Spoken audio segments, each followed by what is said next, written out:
Pernahkah Anda merasa gaji sudah naik, jabatan bertambah stabil, namun rasa aman secara finansial justru semakin menjauh? Fenomena ini bukan ilusi semata, melainkan realitas pahit yang sedang dialami jutaan keluarga kelas menengah di Indonesia saat ini. Kita hidup dalam paradoks visual yang tajam, di mana umpan media sosial dipenuhi dokumentasi liburan estetik, kendaraan baru, dan cafe hits, sementara arus kas domestik sebenarnya sedang berdarah-darah dalam senyap. Masalah utamanya bukan pada besarnya pendapatan, melainkan pada kebocoran struktural yang tersamarkan oleh gaya hidup yang dianggap wajar. Banyak keluarga tidak menyadari bahwa mereka sedang mengalami penurunan kelas sosial secara perlahan karena standar kemakmuran mereka telah bergeser dari kepemilikan aset menjadi sekadar kemampuan mengakses kredit. Jika Anda menonton video ini dan merasa tertampar oleh ketidaknyamanan tersebut, maka narasi ini disusun khusus untuk membongkar 7 tanda bahaya yang sering diabaikan, sekaligus memberikan peta jalan konkret untuk membalikan keadaan sebelum keterpurukan menjadi permanen. Di akhir video ini, kamu akan tahu langkah konkret untuk kelas menengah mulai turun kelas. 7 tanda yang sering tidak disadari keluarga. Tanda pertama yang paling menipu adalah ilusi likuiditas akibat kemudahan akses utang berbunga tinggi yang dikemas sebagai cicilan ringan. Keluarga kelas menengah modern seringkali terjebak dalam normalisasi pembayaran minimum atau tenor panjang untuk barang konsumtif yang nilainya menyusut cepat. Utang ini berbahaya karena bunganya bersifat majemuk dan seringkali disembunyikan dalam istilah administrasi atau biaya layanan yang terlihat kecil. Solusi praktisnya bukan sekadar berhenti berutang, melainkan melakukan audit forensik terhadap seluruh kewajiban. Langkah pertamanya adalah mencetak mutasi rekening dan tagihan 3 bulan terakhir, lalu pisahkan transaksi berdasarkan kategori kebutuhan versus keinginan yang didanai utang. Langkah kedua adalah menerapkan metode bola salju terbalik, yaitu melunasi utang dengan bunga efektif tertinggi terlebih dahulu, bukan yang saldonya terkecil, karena secara matematis ini yang paling menggerus kekayaan. Langkah ketiga adalah negosiasi restrukturisasi ke pihak pemberi pinjaman jika rasio cicilan terhadap pendapatan bersih sudah melebihi 40%, jangan tunggu sampai macet baru bertindak. Kesalahan fatal yang sering terjadi adalah menggali lubang baru untuk menutup lubang lama demi menjaga skor kredit, padahal yang harus diselamatkan adalah daya beli real, bukan reputasi di mata bank. Tanda kedua berkaitan erat dengan psikologi penyangkalan atau denial dalam komunikasi keuangan rumah tangga. Banyak pasangan suami istri yang bekerja sama-sama namun memiliki rekening terpisah dan tidak pernah duduk bersama untuk membahas neraca keluarga secara transparan. Pembicaraan uang seringkali ditunda karena dianggap memicu konflik atau merusak romansa, sehingga masalah dibiarkan membusuk hingga meledak. Dampaknya adalah duplikasi pengeluaran, ketidaktahuan terhadap liabilitas pasangan, dan hilangnya kesempatan untuk saling mengecek keputusan impulsif. Untuk mengatasi ini, ubah format diskusi keuangan dari interogasi menjadi rapat strategis bulanan yang terjadwal. Langkah konkretnya adalah menetapkan agenda tetap setiap akhir pekan pertama, fokus pada evaluasi pencapaian target tabungan dan pos pengeluaran yang bocor, bukan saling menyalahkan masa lalu. Buatlah aturan bahwa semua keputusan di atas nominal tertentu wajib dibahas berdua sebelum dieksekusi. Jika resistensi emosional masih tinggi, mulailah dengan membahas tujuan masa depan seperti dana pendidikan anak atau rencana pensiun. Karena visi bersama lebih mudah menyatukan persepsi daripada membedah kesalahan belanja hari ini. Evaluasi keberhasilan langkah ini diukur dari berkurangnya frekuensi pertengkaran soal uang dan meningkatnya akurasi prediksi pengeluaran bulan berikutnya. Tanda ketiga adalah terkurasnya dana darurat yang ditutupi oleh ketersediaan limit kredit. Keluarga merasa aman karena punya akses pinjaman tunai instan, padahal dana darurat sejati harus berupa aset likuid yang bisa dicairkan tanpa bunga dan tanpa syarat. Ketika tabungan darurat habis dipakai untuk renovasi rumah atau ganti gadget dan belum diisi ulang selama lebih dari 6 bulan, fondasi keamanan keluarga sudah retak. Risiko terbesar muncul ketika kehilangan pekerjaan atau sakit keras bertepatan dengan siklus ekonomi yang sulit, membuat keluarga langsung jatuh miskin mendadak. Strategi pemulihannya harus agresif dan diprioritaskan di atas investasi apapun. Alokasikan minimal 10% dari pendapatan bersih khusus untuk mengisi ulang pos ini sampai mencapai angka aman setara 6 bulan pengeluaran rutin. Trik implementasinya adalah membuka rekening terpisah tanpa kartu debit atau akses aplikasi perbankan di ponsel utama untuk mengurangi godaan pemakaian. Jika terjadi penarikan darurat, buatlah kontrak tertulis dengan diri sendiri mengenai jadwal pengembalian dana tersebut agar disiplin terbentuk kembali. Tanda keempat menyangkut beban biaya pendidikan anak yang tidak proporsional terhadap kemampuan jangka panjang.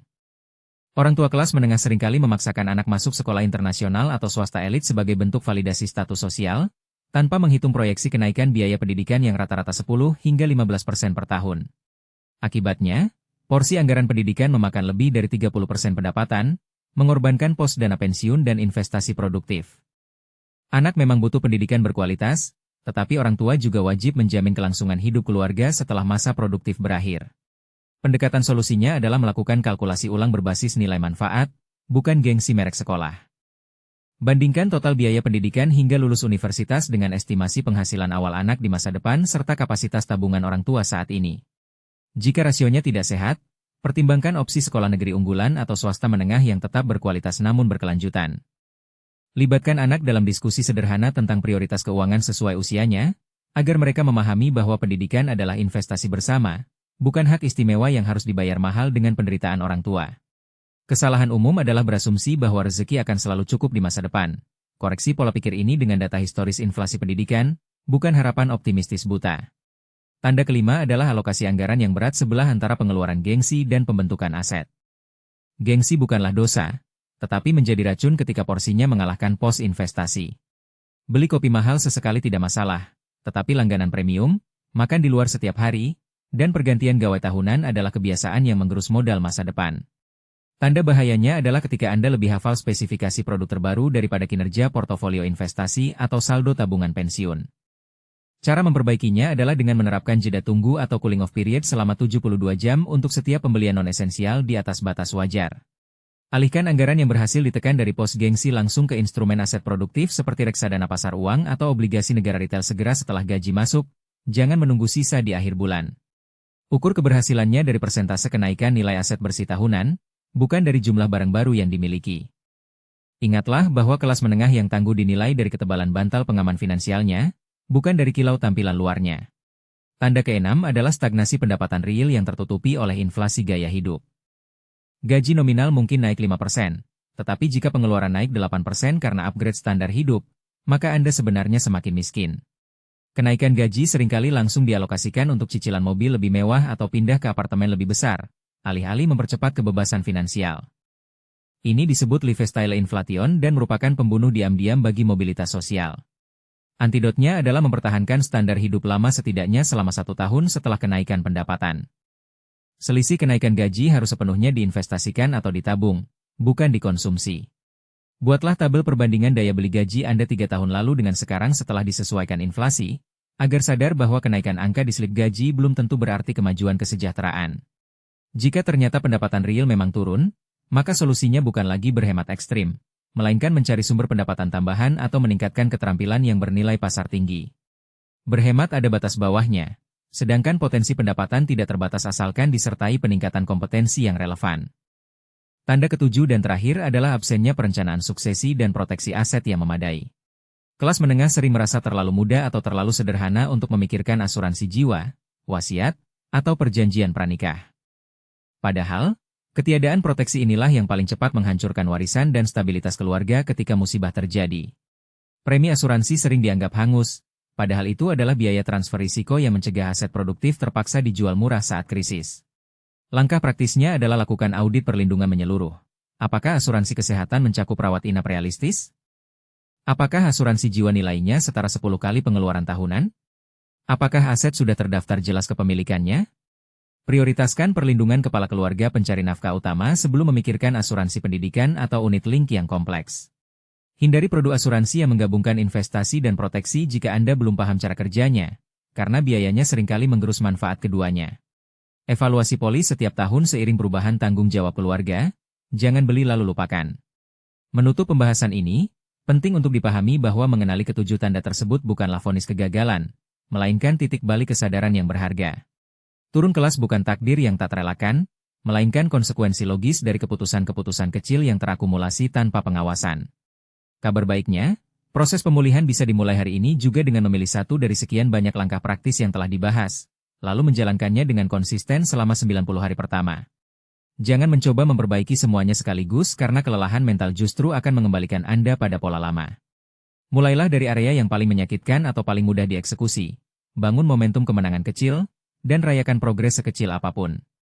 Saya mengajak Anda untuk berkomentar di bawah ini. Dari ketujuh tanda yang telah kita bedah, mana yang paling relevan dengan kondisi keluarga Anda saat ini, dan satu langkah konkret apa yang berkomitmen akan Anda ambil minggu ini? Berbagi pengalaman nyata Anda bukan hanya membantu diri sendiri untuk lebih bertanggung jawab, tetapi juga bisa menjadi pencerahan bagi ribuan keluarga lain yang sedang berjuang dalam sunyi. Mari kita ubah narasi kelas menengah dari sekadar bertahan hidup menjadi benar-benar membangun pondasi yang kokoh untuk generasi mendatang. Intinya, Jalankan langkah kecil ini secara konsisten supaya hasilnya benar-benar terasa dan perubahanmu tidak berhenti di tengah jalan. Kalau video ini ngebantu, subscribe sekarang, tekan like, tulis pendapatmu di kolom komentar, dan share ke temanmu biar makin banyak yang terbantu.